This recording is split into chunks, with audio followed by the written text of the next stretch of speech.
Akalain mong eksena sa pelikula ang tagpong yan sa Caceres Street sa Naga City matapos sumalpok ang puting SUV sa bahagi ng Plaza Oragon hanggang sa araruhin ang 8 sasakyan sa tapat ng Naga City People's Mall pasado alas 5 ng hapon kahapon. Bago ang tagpong yan na nasa pool sa dashcam, makikita sa anggulong ito ng CCTV ang pag-overtake ng SUV sa ilang sasakyan hanggang sa nagdire-diretso ito at araruhin ang 8 sasakyan na ikinasugat ng 5 katao. Ay, hindi po nangyari kaso hapon, lampas alas 5 ng pagkahapon.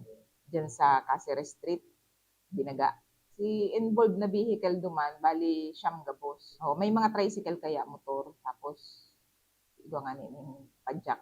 Ang nangyari kay ini, itong Montero Sport, primero nakasagi siya ng motor duman sa may home bago pa siya maglipo. Siyempre, si reaction niya, i-control niya si sasakyan, kaso allegedly, naging not controllable na uncontrollable na si sasakyan. Try niya man magpreno, pati handbrake, day na nagana. Oo.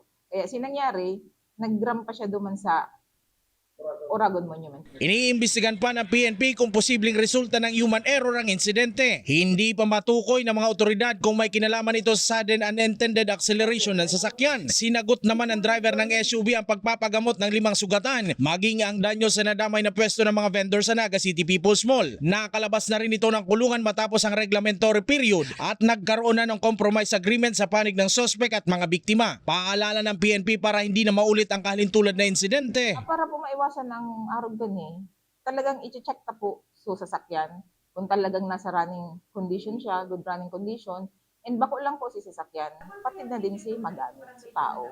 Kung mayo man siyang namamati, kung okay man ang ano niya, dapat i-check pareho. Jan Amador, CSN.